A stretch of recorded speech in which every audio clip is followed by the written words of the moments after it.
Amén, mis hermanos. Damos gracias al Señor porque nos concede poder considerar algo de su palabra nuevamente. Y antes de entrar de pronto a los versículos que competen el día de hoy en el estudio que estamos haciendo a los Colosenses, pues yo quisiera ponernos en manos del Señor una vez más, orar y pedir su dirección. Amén. Padre, te damos gracias, Señor, porque nos concedes estar delante de ti, Señor. Te damos gracias porque una vez más tú nos instruyes, tú nos enseñas, Señor. Y a esta hora acudimos a ti para pedir discernimiento de tu parte, Señor, por medio de tu Espíritu. Tanto para los que van a escuchar como para el que está aquí delante, Señor, en presencia tuya. Que nos des sabiduría, nos des entendimiento, Señor. Y que podamos atesorar tu palabra en nuestros corazones, Señor. Que podamos vivirla, Señor. Que tu palabra verdaderamente pueda transformar nuestras vidas, Padre. Ese es nuestro deseo. Gracias, Señor. Gracias por esta preciosa oportunidad que tenemos en estos tiempos de poder reunirnos y poder estudiar tu palabra juntos, Señor. Quizás vengan tiempos en los que ya no lo podamos hacer, Señor. Pero por ahora te damos gracias porque henos aquí y queremos obedecer tu voluntad, Señor, y edificarnos los unos a nosotros. Nos encomendamos en tus manos, Señor, en el nombre de Jesús. Amén. Amén, mis hermanos.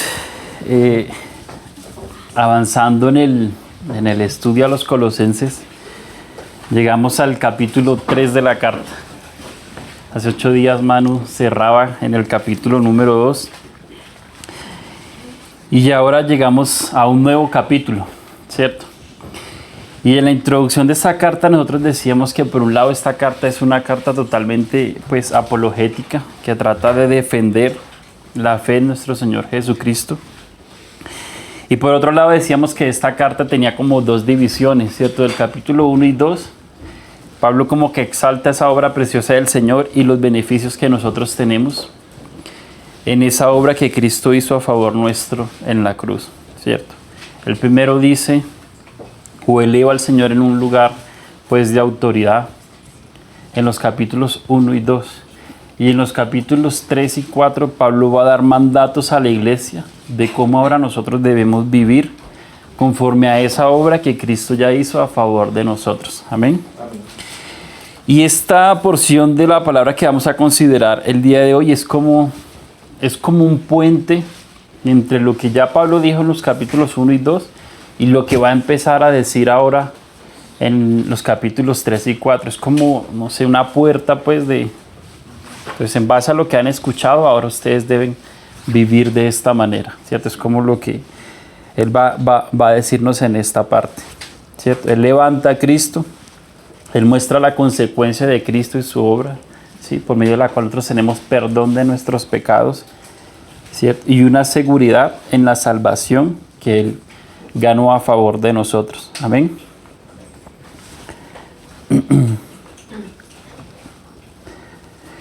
Ahora Pablo, como les decía, pasa a mostrar a los hermanos que esa nueva vida que hemos ganado en Cristo requiere cierta forma pues, de vivir, requiere que las personas que han creído en Él manifiesten cierta conducta que demuestra esa obra preciosa que Él ha hecho en cada uno de nosotros. Amén. Una vida nueva, una vida libre de la esclavitud del pecado. Y esa nueva vida es obra de haber resucitado juntamente con el Señor. No es algo pues que nosotros podamos hacer por nuestra cuenta, no es una vida que nosotros podamos empezar a vivir como levantándonos en el día de hoy y decir yo hoy voy a empezar a vivir de esta manera, porque no es algo que nosotros podamos hacer, ¿cierto? Es algo que Cristo hizo a favor de nosotros. Entonces de esa manera nosotros podemos empezar a vivir una nueva vida, ¿cierto? Y viendo esa nueva vida que el Señor nos da y viendo lo que Pablo estaba tratando de defender o de mostrar a los hermanos en los capítulos 1 y 2, uno puede decir que esta nueva vida que el Señor nos ha regalado anula tres cosas que nosotros veíamos en estos capítulos pasados. Por un lado, vemos que la vida nueva en Cristo anula el legalismo. Y que el legalismo no es nada más que nosotros querer ganar el favor de Dios por medio de nuestras propias obras, ¿sí? Por medio de nuestras propias capacidades. Eso es el legalismo. Por otro lado, anula el misticismo, querer acercarme a Dios buscando cosas místicas, ¿cierto? Voy a meditar 10 días seguidos, ¿cierto? Voy a, qué sé yo, a tratar de tener un desdoblamiento. Bueno, estas cosas que uno ve como que el mundo intenta practicar basado en ciertas religiones o ciertas enseñanzas, ¿cierto? Ciertas personas que buscan quizás tener una experiencia con Dios basándose en cosas místicas, ¿sí? Y esto nosotros lo vemos reflejado y es lo que Pablo está tratando de mostrar a los hermanos, que estas cosas pues no tienen valor delante del Señor, ¿cierto? Y otra cosa que queda anulada en base a esa obra que Cristo hizo a favor de nosotros es el ascetismo. ¿Y qué es el ascetismo? Eso que hacen muchas personas como de querer privarse de ciertas cosas, ¿sí? Como de aguantar de pronto ciertos latigazos. Uno ve eso, por ejemplo, en Semana Santa, uno ve que las personas suben de rodillas a Monserrate, ¿verdad?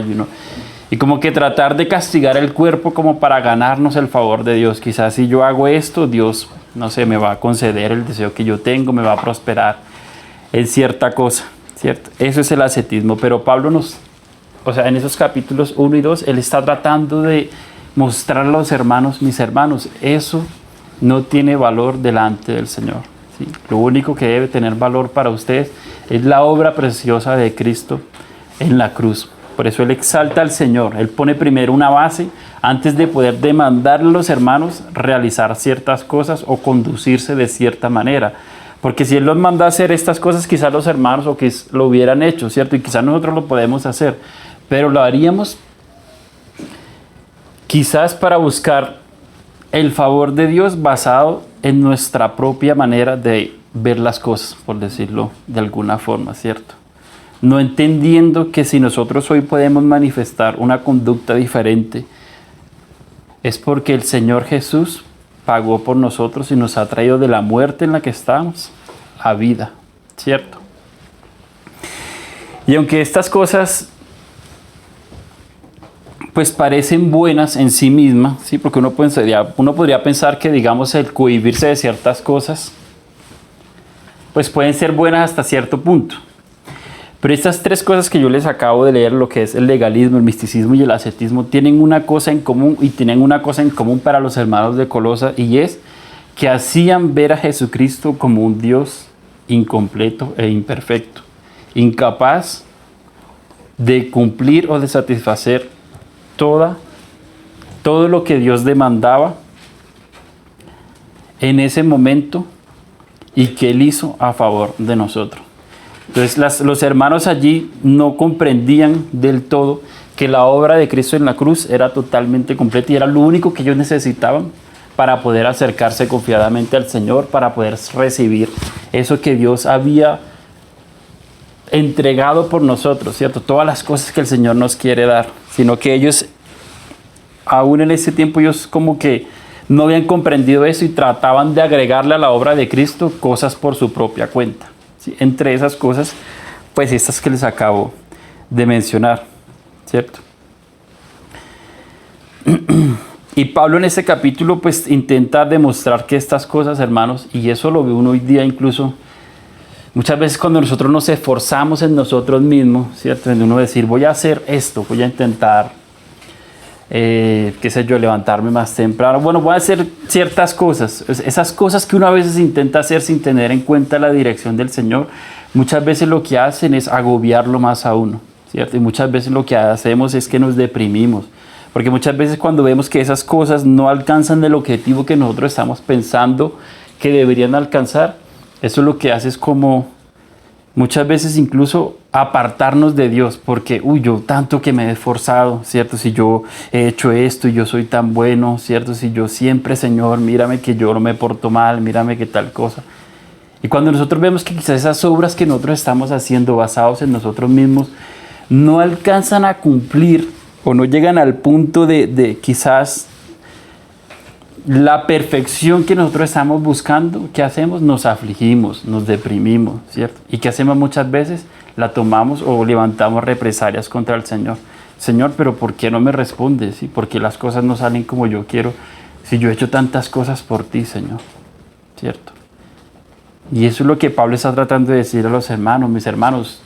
Sí, por más que ustedes se esfuercen en estas cosas, en el misticismo, en todas estas filosofías que están tratando de llegar a donde ustedes, al final, esto lo que los va a dejar es agobiados y ustedes van a seguir insatisfechos. No van a encontrar el verdadero valor de la vida, pues en esas cosas que ustedes quizás están recibiendo y están intentando practicar, ¿cierto?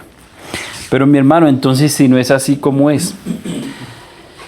Entonces eso es lo que espero el día de hoy poder considerar y que el Señor quizás nos dé un poco más de luz sobre cómo es que nosotros de pronto podemos vivir sin necesidad de llegar a ese punto de hacer cosas por nosotros mismos que al final nos van a dejar cansados, agobiados, deprimidos y quizás incluso apartados del Señor. Amén. Entonces ahora sí voy a leer los versículos, mis hermanos. Voy a leer del capítulo 3 los primeros 4 versículos. Amén. Dice ahí, si pues habéis resucitado con Cristo, buscad las cosas de arriba, donde está Cristo sentado a la diestra de Dios. Poned la mirada en las cosas de arriba, no en las cosas de la tierra. Porque habéis muerto y vuestra vida está escondida con Cristo en Dios. Cuando Cristo, vuestra vida, se manifieste, entonces también seréis manifestados con Él en gloria. Amén. Y hermanos, yo la verdad leía esos versículos cuando el Señor, pues, esta semana que estaba estudiando para ellos y yo decía, Señor, como que hay tan poquito, pero a la vez tanto en esos versículos, como que no entendía por dónde tomarlos. Pero el Señor es tan bueno y Él tiene misericordia para con sus hijos y nos da gracia, ¿cierto? Y precisamente cuando uno depende del Señor, Él es quien nos provee y nos da sabiduría e entendimiento de las cosas. Y yo en esos versículos percibo, por un lado, exhortación y por otro lado, motivación. ¿Sí? En los versículos 1 y 2, el Señor como que nos exhorta a hacer ciertas cosas. Y en el versículo 13 y 4, Él nos va a motivar, ¿cierto? Entonces dice,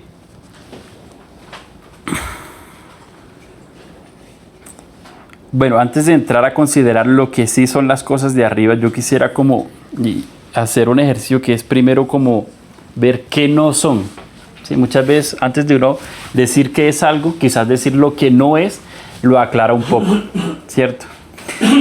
Y las cosas de arriba que mencionan este versículo que empieza ya hablando en el 1, hermanos, precisamente no es lo que incluso llegaron a ser hermanos nuestros en épocas pasadas, ¿sí? Entonces, como dice ahí que pongamos la mirada en las cosas de arriba y no en las de la tierra. Entonces, ¿qué pasó con muchos hermanos que distorsionaron estas palabras y crearon doctrinas, por ejemplo, como los montanistas, ¿sí? Personas que se apartaron totalmente del mundo y se fueron a vivir a las montañas, ¿sí? Porque ellos, según su entendimiento, ellos decían que todo lo del mundo y vivir aquí estaba totalmente pues depravado y eso no nos iba a ayudar. Entonces se hicieron tan espirituales y se fueron al monte a vivir apartados de todo el mundo, porque allá pues según ellos iban a encontrar más espiritualidad.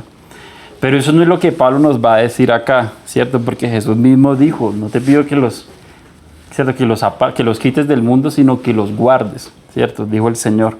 Entonces lo que vamos a tratar de entender un poco precisamente de que las cosas de arriba no es como meternos, bueno, todos, no sé, proponernos un día, vámonos hermanos al monte y vamos a buscar al Señor allá apartados, porque entendemos que sí, este mundo está caído y muchas cosas aquí, pero justamente el Señor nos manda a hacer luz en medio de tanta tiniebla, ¿cierto?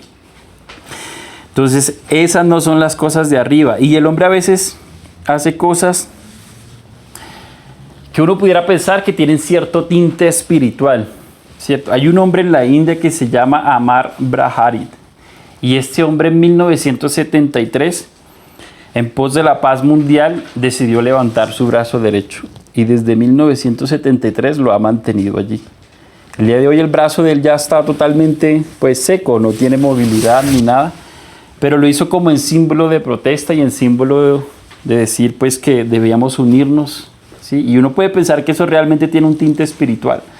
Pero uno va a ver el trasfondo de eso y realmente lo que hay detrás de eso es una mente quizás carnal y orgullosa, ¿cierto? Porque el hombre quizás hoy día pues se gloríe de la obra que él ha hecho durante todos estos años de tener su brazo allí levantado. Y miren lo que decía una persona acerca de este hombre. Si tratas de bajar la mano de Brahari, le causarás un dolor real, no físico, sino espiritual, porque él cree que su saludo eterno sí promueve la paz mundial. Tremendo, ¿no? Porque el hombre realmente, él piensa que al hacer esto, él está haciendo algo por la humanidad y que quizás está ayudando a las personas espiritualmente. Pero uno va a ver, y ese es el mismo principio del que Pablo estaba tratando de mostrar a los hermanos en Colosas, ¿cierto? Que esas cosas no tienen validez delante del Señor, porque solo hay un camino y es Cristo, ¿cierto? Eres el camino, la verdad y la vida. Y las cosas que nosotros podamos hacer, dice la palabra, que son como trapos de inmundicia, mis hermanos. Entonces sí, eso puede parecer muy bonito y muy, ¿sí? Pero esas cosas delante del Señor no tienen validez, ¿sí? Todo eso no proviene del Señor, sino de nosotros mismos. Dice el versículo 1, si pues habéis resucitado con Cristo, buscad las cosas de arriba, donde está Cristo sentado a la diestra de Dios. Entonces Pablo aquí se dispone a dar un mandato, ¿cierto? Pero para que nosotros podamos cumplir ese mandato, mis hermanos, debe pasar algo primero, ¿cierto? Miren que empieza como con una condición, dice sí, pues. Eso no es para todo el mundo, ¿cierto? Yo llevaba esto a la analogía de mi trabajo, lo que yo hago, que es programación, es el código, y en el código hay unas cosas que se llaman condicionales. Entonces, si pasa tal cosa, usted puede hacer infinidad de otras cosas, ¿sí?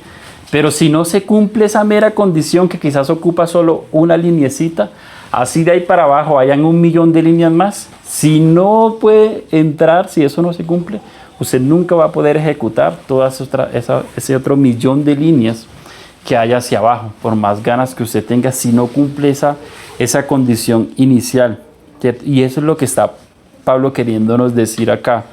Dice, si pues habéis resucitado con Cristo.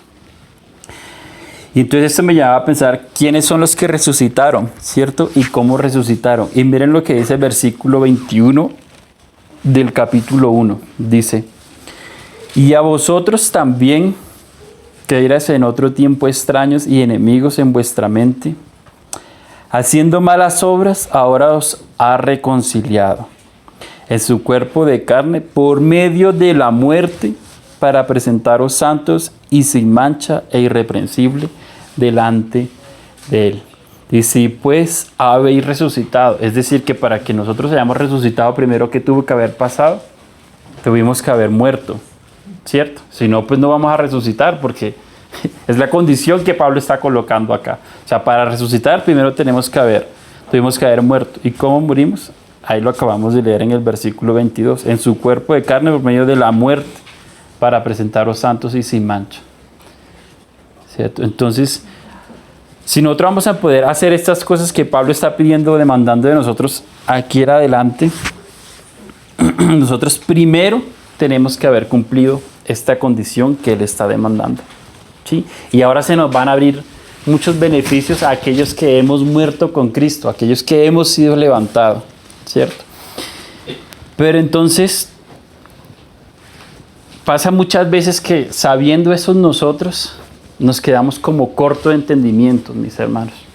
Y para ilustrar un poco esto voy a recordar una historia que escuché acerca de una niña de la calle que se llamaba Sophie.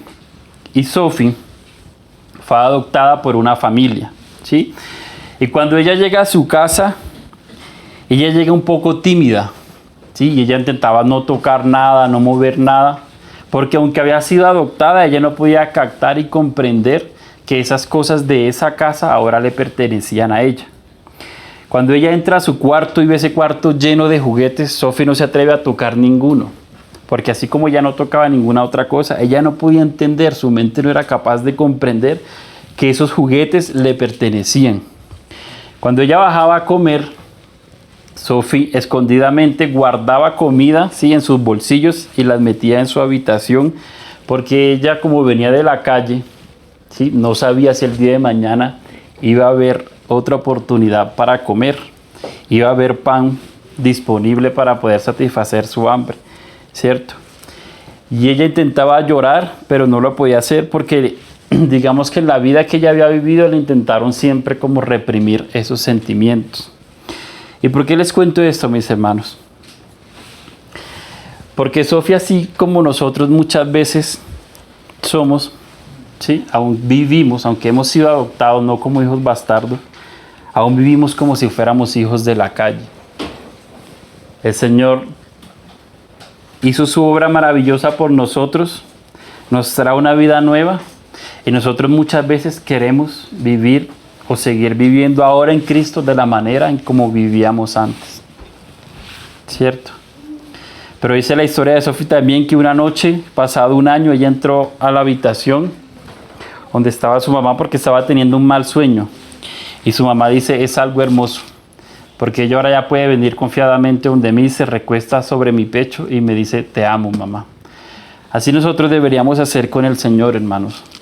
Ir confiadamente, ¿sí? Delante de Él, entendiendo que Él ahora nos da todas las cosas a nosotros, ¿sí?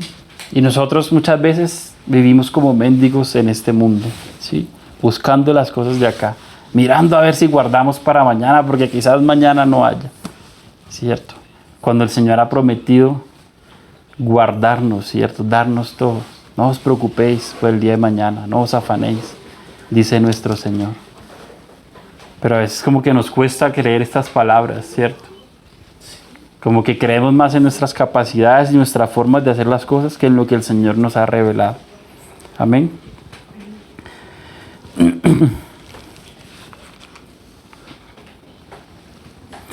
Pero realmente lo que nosotros necesitamos, hermanos, es una comprensión mejor de nuestra nueva identidad y vivir conforme a esa nueva identidad. Amén. Eso es lo que nosotros necesitamos. Entonces dice, buscar las cosas de arriba. Entonces, ¿cuáles son esas cosas de arriba? Pues no son cosas obviamente literales, ¿no? No vamos a pasar mirando para el cielo a ver si vemos un satélite o estrellas cayendo, ¿cierto? Porque uno pudiera pensar que de pronto son esas cosas las que están allá arriba. Sí, el meteorito, a ver, mi hermano me mandó a buscar las cosas de arriba. Entonces voy a ver qué encuentro yo por allá arriba, ¿cierto? Y en este versículo uno ve que son como dos posiciones antagónicas, ¿sí? Como que por un lado están las cosas de abajo y por otro lado están las cosas de arriba, ¿cierto? Y hay un hermano que se llama Samdor que él dice lo siguiente, miren, las cosas de esa tierra es todo lo que es motivado por la ambición, la lujuria, el orgullo e indiferentes por la gloria de Dios. Todo lo que sea motivado, mis hermanos, por alguna de estas cosas, eso pertenece a esta tierra. ¿Sí? Esas son las cosas de aquí abajo. Todo aquello que no toma en cuenta el Señor, esas son las cosas de aquí abajo. Esas son las cosas de la tierra, ¿cierto? Pero los que vivimos en Cristo debemos aborrecer todas estas cosas. Debemos aborrecer lo que Cristo aborrece y debemos amar lo que Cristo ama. Amén. Y continúa diciendo el hermano, las cosas de arriba, por otro lado, son aquellas que reflejan la belleza de Cristo, ya sea cambiando un pañal, compartiendo un almuerzo con los amigos o celebrando la cena del Señor. Todo aquello que en su propósito o como su propósito final tiene glorificar a Cristo, pudiéramos decir que esas son las cosas de arriba. Aún las cosas sencillas, ¿cierto? Como dice el hermano, aún cambiando un pañal, uno puede glorificar al Señor. Uno puede llevar eso como a una cosa que pertenece allá arriba. Amén. No se trata de pensar, esto me parece un poco curioso, no se trata de pensar pues cada momento como en las cosas de arriba, ¿no? Porque pues como decíamos ahora, por un lado no son cosas literales, pero por otro lado pudiéramos pensar entonces, bueno, voy a buscar las cosas de arriba, entonces pensar allá en el cielo todo el tiempo, en las puertas de oro y en el muro tal, y en los ángeles y arpa y cierto, como que si esas fueran las cosas que Pablo está hablando acá, pero no, tampoco es eso, ¿cierto? Ese es el llamado a vivir una vida centrada en el Señor, que busquemos su gloria, que busquemos siempre satisfacer a nuestro Señor por medio de nuestro accionar y no nuestra propia carne o nuestras propias necesidades basándonos en nuestras propias formas de hacer las cosas. Amén. Y dice luego, donde está Cristo sentado a la diestra de Dios. Y esto viene tomado, y de hecho creo que es el salmo más citado en el Nuevo Testamento. Leámoslo ahí, leamos el Salmo 110, versículo 1, miren lo que dice.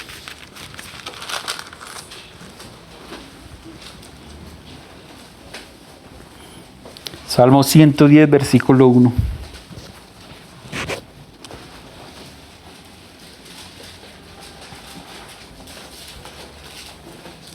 Dice, Salmo de David. Jehová dijo a mi Señor, siéntate a mi diestra hasta que ponga a tus enemigos por estrado de tus pies. Y ahora uno puede pensar también otra cosa, y es que Jesús está ya sentado, ¿cierto?, a la diestra de Dios, simplemente como ahí pues sentado sin hacer nada. Pero no, lo que realmente refleja este salmo es que Dios le dio un lugar de preeminencia y de autoridad al Señor, ¿cierto? Más que de pronto la forma física en la que Él puede estar sentado, lo que uno puede estar imaginando. Lo que realmente refleja eso es que Jesús tiene toda autoridad y toda potestad sobre este mundo y sobre todas las cosas. Amén. Luego dice el versículo 2, poned la mira en las cosas de arriba, no en las de la tierra. Y ese poner la mira viene del griego phroneo, que implica como pensar, ¿sí? Pero es un pensar constante, mis hermanos. En el versículo 1, también cuando dice, si pues habéis resucitado con Cristo, buscad. Y ese buscad también está como en ese sentido de, no es como que voy a ir un rato, ¿cierto? Paro y luego sigo buscando, no. Sino es un buscar, y ese mirar es constante en el Señor. Es como todo el tiempo, no es como que de a raticos. Es como lo que quiere expresar esa palabra ahí, ¿sí? Ajá. Es buscar un constante accionar en nuestro Señor, y justamente pues en Él es que hay que buscarlo. Y me parecía curioso porque este pasaje, dice un hermano, es muy cristocéntrico. Miren, leámoslo de nuevo. Dice pues, si pues habéis resucitado con Cristo, buscar las cosas de arriba donde está Cristo, ¿cierto? Sentado a la diestra de Dios. Poned la mira en las cosas de arriba, no en las de la tierra, porque habéis muerto y vuestra vida está escondida con Cristo. En Dios, cuando Cristo, vuestra vida se manifiesta. Un hermano, uno quita a Cristo este pasaje y no queda pasaje, ¿cierto? No queda nada más que decir, porque y es tremendo, porque en 4 versículos, o sea, dice Cristo, 4 veces, ¿cierto? O sea, como que yo les decía en la introducción recuerdo que ese día de la introducción de la carta de los Colosenses yo me repetía mucho y les decía que era por esa obra maravillosa que el Señor había hecho y que Pablo iba a tratar de demostrar, ¿cierto? Y ahora como que el Señor me recordaba eso, y miren que el Señor también se repite muchas veces, hermano, porque nosotros tendemos a olvidar las cosas, ¿cierto? Uno como que a veces tiene malas experiencias y se le olvida, y las mamás cuando tienen los niños, no voy a tener más hijos, terminan teniendo 5 y 6, ¿cierto? Por el dolor, y uno como que se le olvidan las cosas y el Señor vuelve y nos las recuerda. Sí, y el Señor nos está diciendo cómo es y dónde es que nosotros tenemos que ir a buscar las cosas, dónde es que debemos poner la mirada, ¿cierto? Es en Cristo, ¿cierto? Porque ahí es donde nosotros vamos a encontrar la plenitud. Si por un lado todo lo que mencionábamos ahorita, el misticismo y todo eso nos deja pues sedientos, hambrientos, deprimidos y nos aleja del Señor, si nosotros vivimos en Cristo constantemente, no vamos a querer apartarnos de ahí. Amén. Vamos a querer ir cada vez más a esa fuente preciosa de agua, de vida, ¿cierto? Justamente esta semana he estado leyendo el Evangelio de Juan y esa experiencia de la mujer samaritana, ¿cierto? Con el Señor. Yo le decía a mi esposa, estaba ahí leyendo y escuchando al tiempo, y cuando llegaba a esos versículos yo decía, uy, tremendo. O sea, yo me imagino a esa mujer, ella simplemente fue por agua al pozo, ¿sí? Ella no esperaba encontrarse con Jesús. Y llega a sacar su agua y Jesús le dice, si tomas de esa agua, estoy parafraseando un poco, pero le dice, si tomas de esa agua volverás a tener sed. Pero si tomas del agua que yo te daré, no volverás a tener sed nunca más. Y pónganse en el papel de la mujer samaritana. Sí, ella pues había ido simplemente como todos los días quizás a recoger agua, pero ese día se le apareció alguien que le dijo unas palabras tan que si uno se pone a pensar en eso, hermano, se le puede ir la vida quizás pensando en esas palabras que el Señor compartió con ella en ese momento, ¿cierto? Si bebes del agua que yo te daré, no volverás a tener sed jamás, le dice el Señor. Y eso me parecía pues muy tremendo. Amén. Debemos hacer un esfuerzo por poner la mirada en el Señor, mis hermanos. ¿Sí? Y es una idea similar a lo que dice Mateo 6:33. Mira lo que dice Mateo, que ya lo he mencionado un poco, pero leamos ese versículo. Mateo 6:33.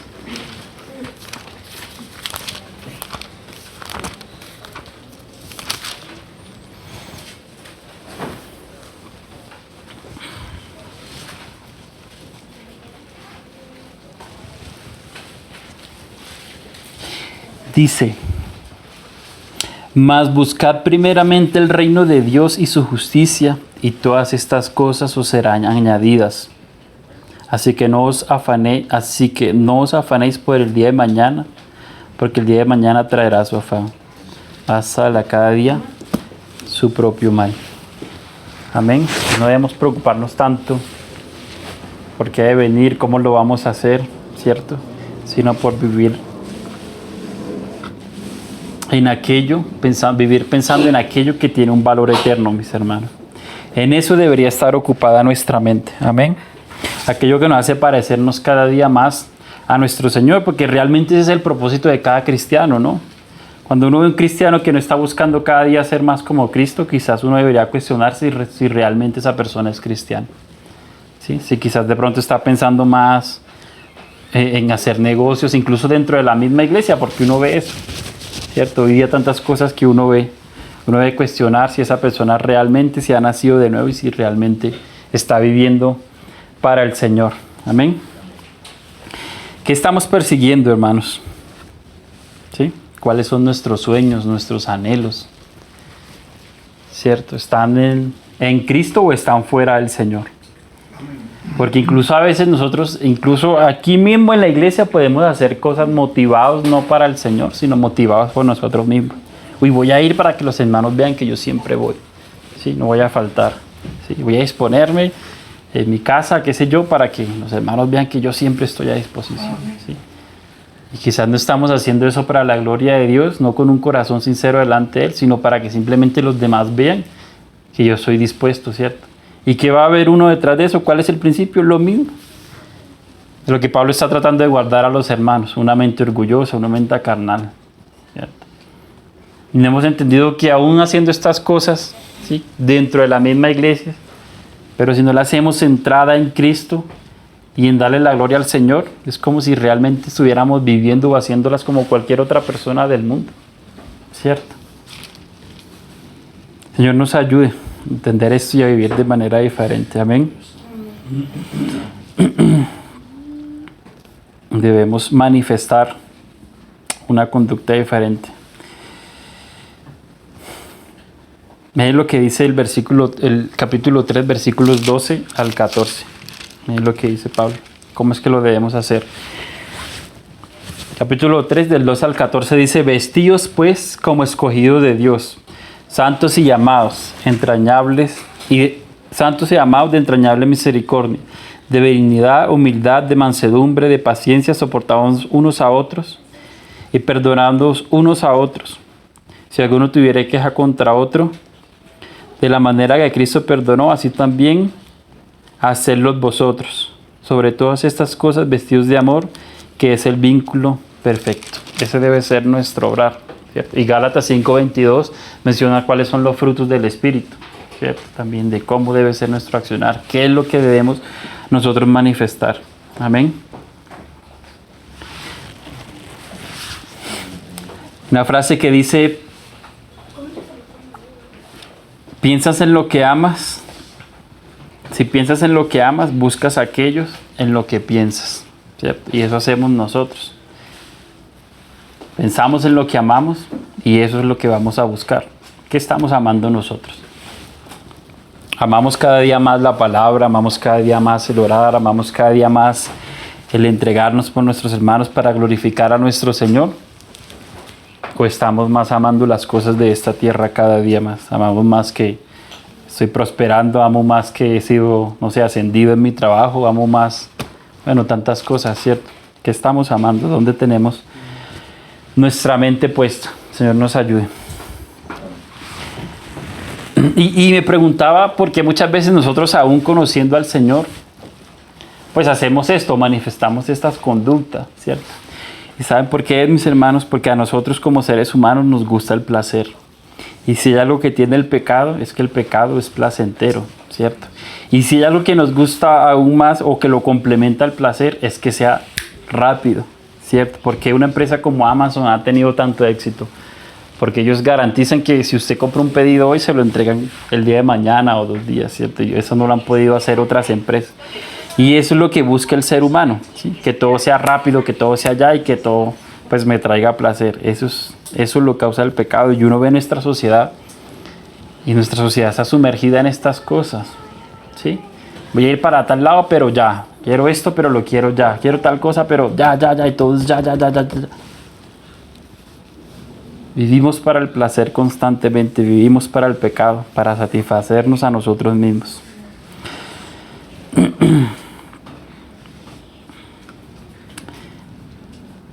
Miren lo que dice un hermano llamado Tim Chester. Pensamos que vivir en santidad es dejar de lado los placeres del pecado y vivir una vida digna y aburrida. Como diciendo, cambiemos este placer por este santo aburrimiento. La santidad no consiste en reconocer que los placeres del pecado son vacíos y temporales, mientras que Dios nos invita a disfrutar de placeres magnificentes, verdaderos, plenos y ricos que duran para siempre. Ahí debe estar nuestra mente puesta en eso que el Señor nos ha invitado, nos ha regalado y ya ha puesto a nuestra disposición, ¿cierto? Y dice C.S. Lewis, el problema del inconverso es que es muy fácil de satisfacer. Se entretiene con bobadas cuando él fue creado para disfrutar de cosas grandes y sublimes, ¿cierto? Muchas veces nosotros somos como esos inconversos. El Señor nos da todas las cosas celestiales, todas las cosas que Él ha prometido para nosotros y nosotros buscamos placer en las cosas que este mundo ofrece. Él dice que es como el niño que lo invitan a pasar un día en la playa, a construir castillos de arena, a tomar bebidas deliciosas de juguito de mango, de coco, y el niño dice que no porque él se va a quedar en el patio de su casa jugando con el lodo que huele feo. Muchas veces así somos nosotros. El Señor nos hace una invitación, ¿cierto? Y nosotros nos queremos quedar ahí en el lodo. Nos invita a la playa el Señor.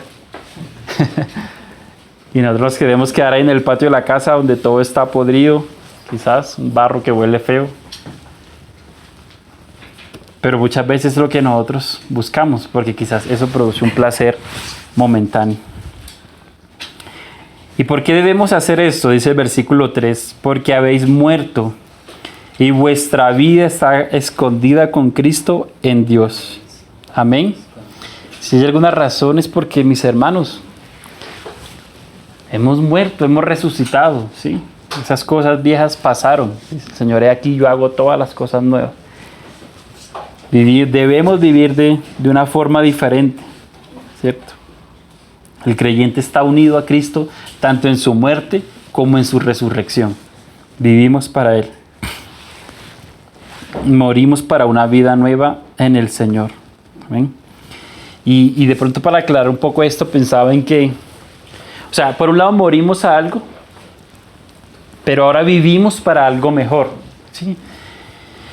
Y pensaba, todas las ilustraciones pues se quedan un poco cortas, pero pensaba, por ejemplo, que cuando yo me casé con mi esposa hace 5 años, ¿cierto? Por un lado yo morí y ella también, digamos, al estar disponible, por un lado yo a otra mujer y por otro lado ella a otro hombre, ¿cierto? Pero lo bonito de eso es que ahora estamos vivos, tanto ella para mí como yo para ella.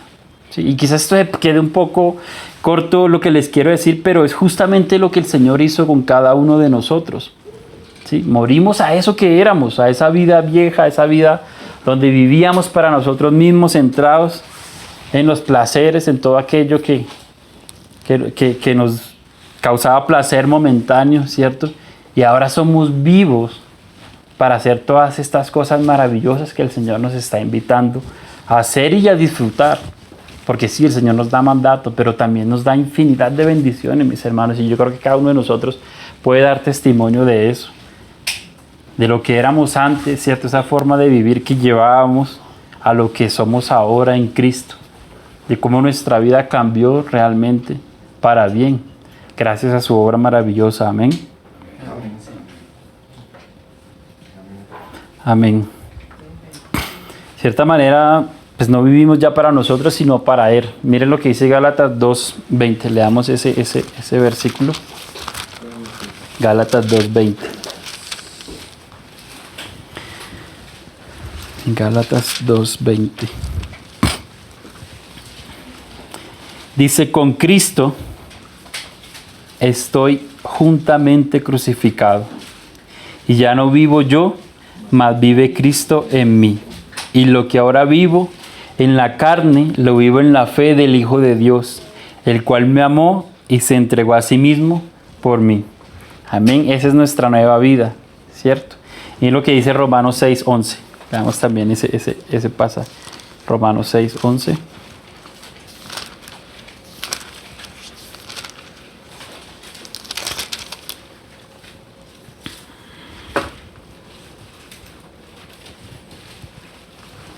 Dice, así también vosotros consideraos muertos al pecado, pero vivos para Dios en Cristo Jesús, Señor nuestro. Vivos para Dios en Cristo.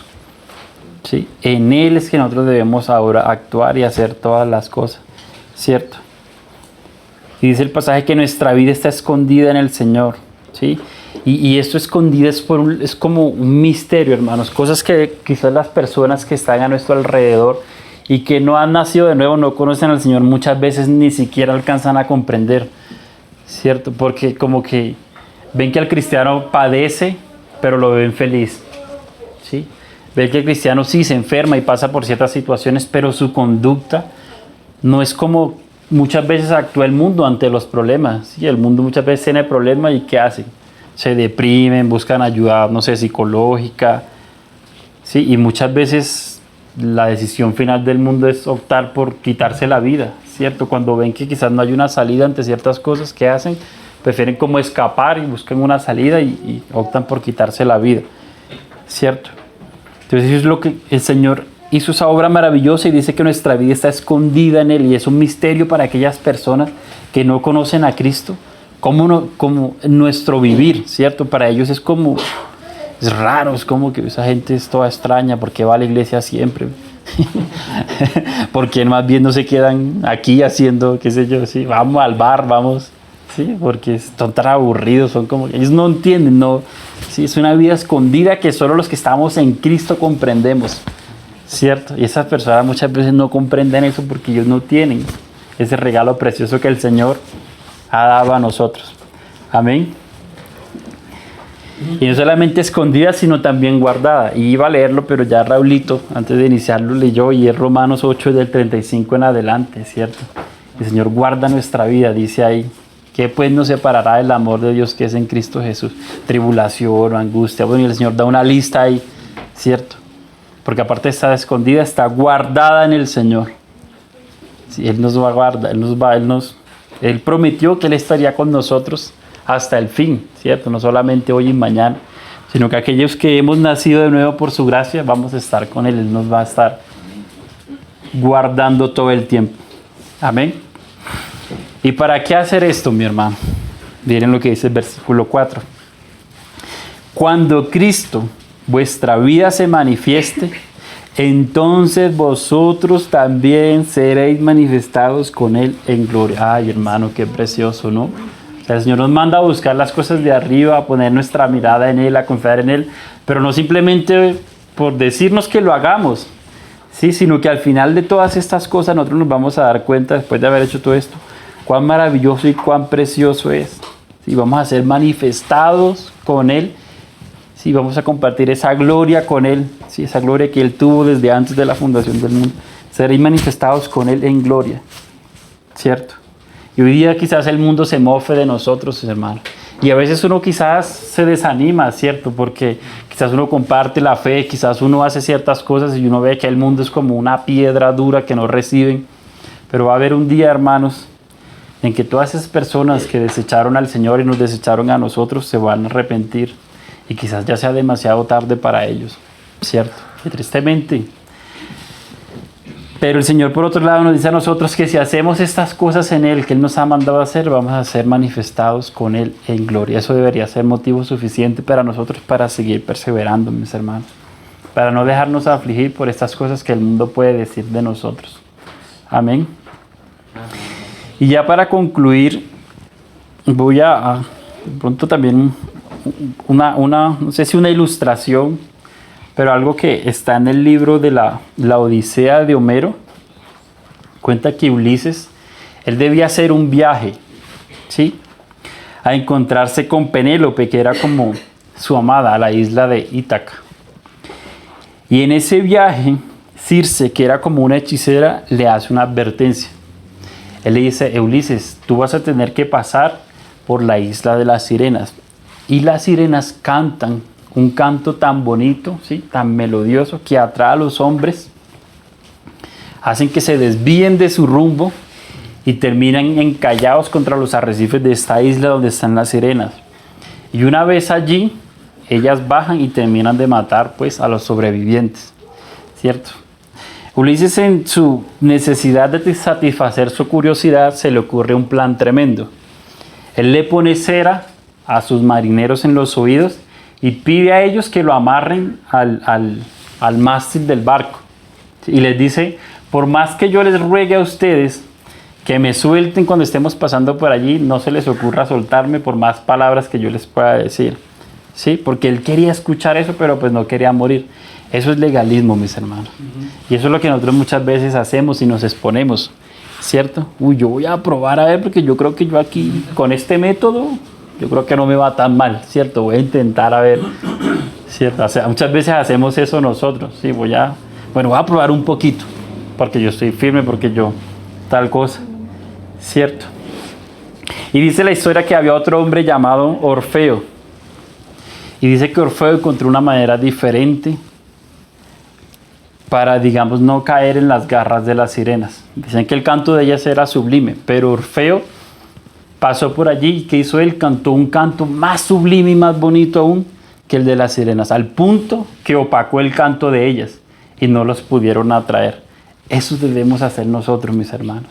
El evangelio que nosotros hemos recibido, la gracia de Dios que hemos recibido, eso debería opacar las cosas que este mundo tiene para ofrecernos a nosotros. Amén. De esa forma es que nosotros debemos pelear nuestras batallas. Sí, no es quizás de pronto ir y acomodarnos al mundo, como hacen muchas iglesias hoy, ¿cierto? Ponen métodos. Traigamos a los jóvenes, entonces le arman una discoteca dentro de la iglesia a los jóvenes. ¿Cierto? No.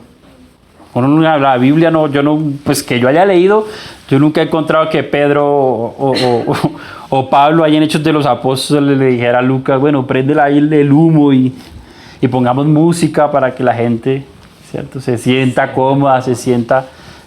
Hasta el momento yo no he leído algo como eso en la palabra y yo creo que no está, mis hermanos. No debemos reemplazar ese canto sublime y maravilloso que el Señor nos ha dado por cosas que nosotros quizás creamos que son bonitas y que van a atraer gente, pero que al final no van a dar el alimento verdadero a esas personas y que quizás vengan un tiempito, estén ahí, pero luego se terminan yendo porque no van a ser satisfechas. Debemos darle solo aquello que hemos recibido y que realmente nosotros sabemos que satisface al hombre, que es el evangelio precioso y la obra de Cristo en esa cruz a favor de nosotros. Amén. Que el Señor nos ayude, mis hermanos, y nos dé entendimiento en todas estas cosas que estuvimos considerando el día de hoy y nos permita realmente vivir con la mirada puesta en las cosas de arriba. Amén. Permítanme orar. Padre, te damos gracias, Señor, en esta mañana nuevamente porque, Señor, es tan precioso considerar tu palabra, Padre. Es una bendición, Señor. Es una alegría tan grande, Señor, el poder entender tu palabra, el llamamiento que tú nos haces, Señor. Verdaderamente te doy gracias, Señor. Gracias porque podemos hacerlo juntos, Señor. Podemos ser alimentados por tu preciosa palabra. Y es mi oración y mi ruego, Señor, que podamos entender lo que significa vivir una vida en Cristo, Señor. Que nuestra vida sea manifestada allí, que nuestra vida sea luz, pero en ti, Señor. Que nuestros métodos sean apartados, que nuestra manera de pensar, Señor, y que todo aquello que no glorifica tu nombre, Señor, pueda ser quitado de nosotros. Gracias te doy, Padre, en el nombre de Jesús. Amén. Amén. Amén, mis hermanos.